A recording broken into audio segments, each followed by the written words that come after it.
This is the WZRD News.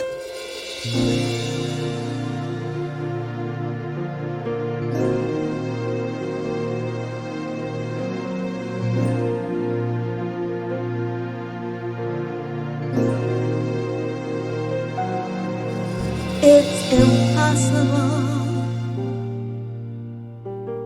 till the sun to leave the sky. It's impossible.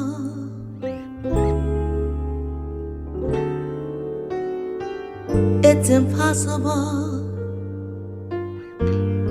Ask a baby not to cry.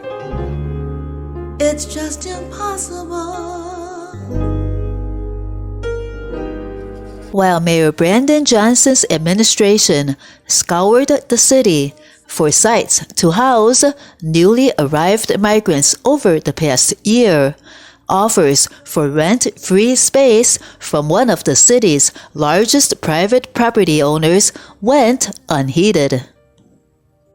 The Catholic Archdiocese of Chicago has space in more than 60 shuttered churches, schools, and other buildings listed for sale or for lease. The church also has other unused spaces from waves of closures in recent years. Church officials offered up more than a dozen of these locations to the city, emails revealed by the Sun-Times show. City Hall has yet to agree on any such offers from the Archdiocese, instead renting private shelter spaces at high cost. Of the 23 shelters the city uses to house migrants, many are in city-owned or Chicago Park District buildings.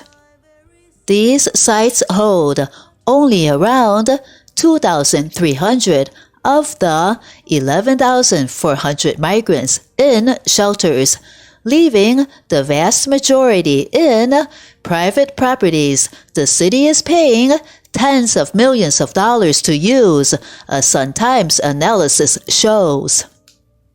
In October 2023, Catholic Charities of the Archdiocese of Chicago told the Sun-Times that the church and the city were in talks to potentially house migrants in church properties. Emails obtained through an open records request show church officials pitching the city on potential shelters throughout summer 2023, while church officials told the Sun-Times previously those conversations and tours of potential buildings date back to when the migrants arrived in 2022, while Mayor Lori Lightfoot was still mayor. On October 25, 2023, Eric Wolin, Chief Capital Assets Officer for the Archdiocese, wrote to city officials urging them to have a lease ready for when a suitable property was found in order to avoid unnecessary delays. He wrote that key city agencies were months behind in responding to a preliminary proposal.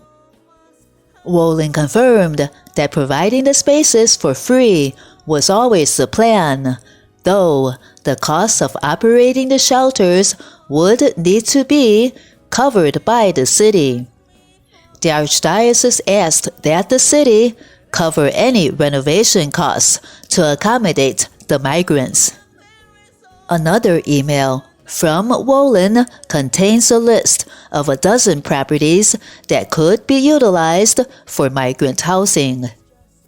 The list focuses on the larger scale church properties, Wolin wrote, referring to the city's expressed preference for properties that can house a few hundred people.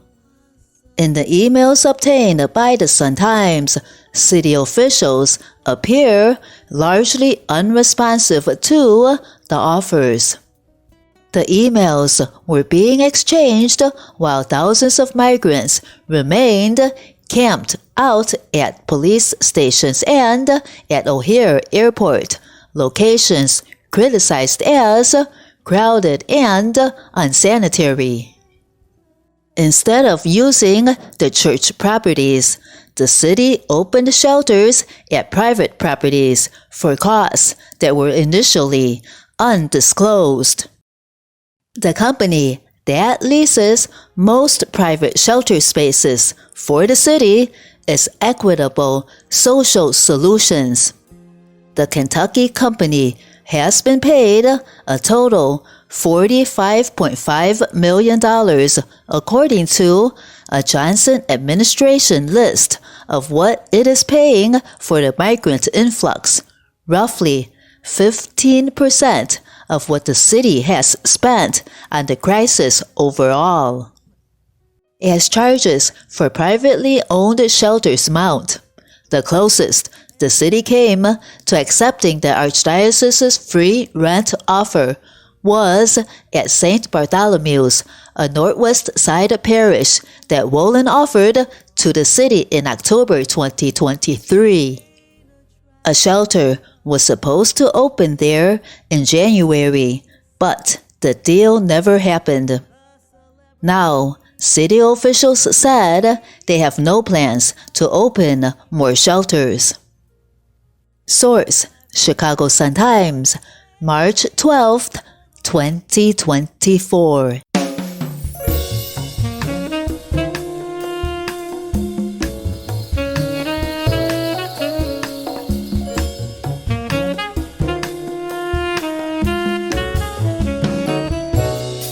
Learn how to understand and evaluate your new property reassessment notice and gather your own evidence to support your tax appeal without hiring tax services.